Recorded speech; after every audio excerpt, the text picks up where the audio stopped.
The first change is, of course, that we will have not a media program but a Creative Europe program, which means that we'll have to think both to culture and other cultural and creative industries, as well as audiovisual and cinema. Second is probably that we'll have to look at transversal priorities. In particular, the emphasis will be put more and more on what occurs on the audience side more than on the production side. And this is something which will go across the board. But you'll discover also some other novelties in terms of scope of our activities. For example, we'll have a new call covering games, a new call covering audience development and film literacy, and a new call covering co-production.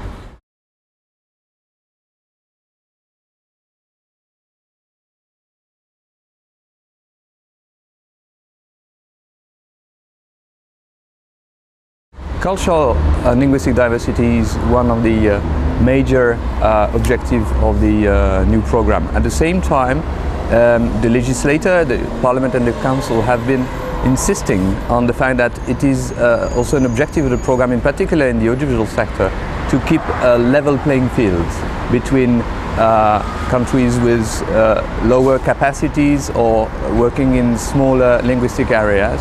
So there will be already, as from 2014, a number of new priorities that will be given, aiming at striking this level playing field between smaller and bigger industries, smaller and bigger countries.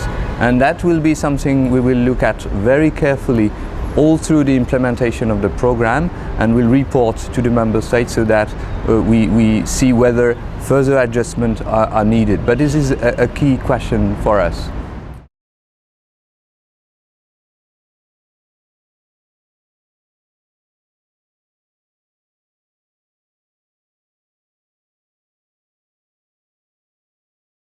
I think what will be key over the next years is the complementarity between what we do at European level, or what we do at least in cooperation across member states, and what the member state policy, and in particular its funding policy, is.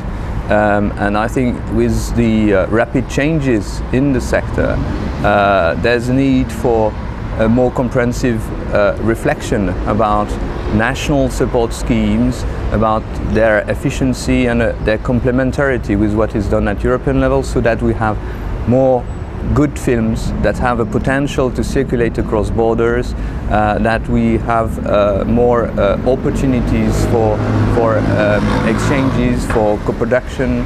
And so I think this is a key element, to look at national policies and their impact on the ability of what is produced in each of the member states to circulate across borders.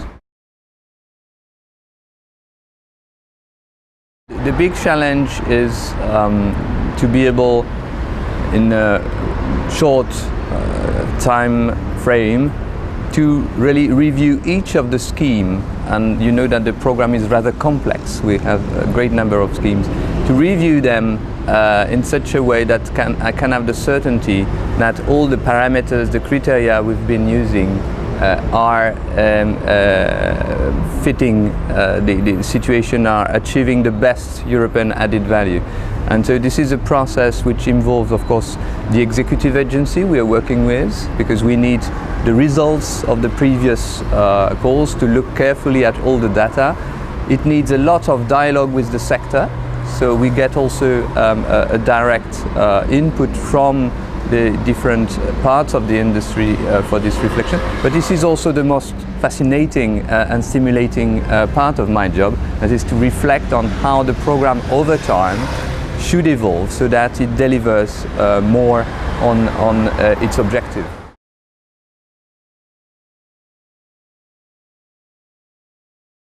What we have heard so far is that the distinctive feature of a cinema is the fact that it offers a live experience, a collective experience, and it's about sharing emotions. And I think whatever can be tried to valorize this dimension in an environment where people access images, including films, at home, on their TV set, on their computer screen, on their tablets, the more there will be this distinctiveness that will be cultivated, the more cinema have successes. I think there's still demand for cinema, there's still interest for films. It's just the context in which films are proposed that probably have to change. It has to be an experience, it has to be an event, it has to be in a place which is attractive, which stimulates some form of desire. And that's what during the conference we've been talking a lot about. The other thing is probably to do that, cinemas have to develop new partnerships. You have to develop partnerships with social media, with newspapers, with perhaps TVs, and perhaps also with services online that may offer films. So I think we have to be open for those new partnerships. We have to conduct experiments and to look at facts, not to fear change, just to test and look at what are the results with no preconceived idea. And that's the way forward. And we will support this process.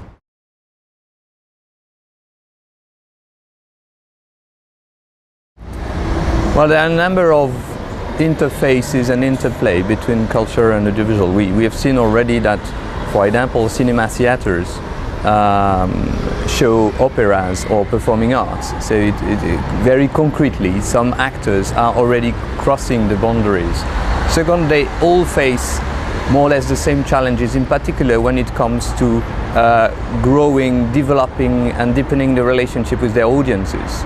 And I think they can learn a lot from each other. A lot of what I heard during the Europa Cinema Conference about the strategies that cinema develop to reach out to new audiences, to young publics, are also kind of strategies that museums, theaters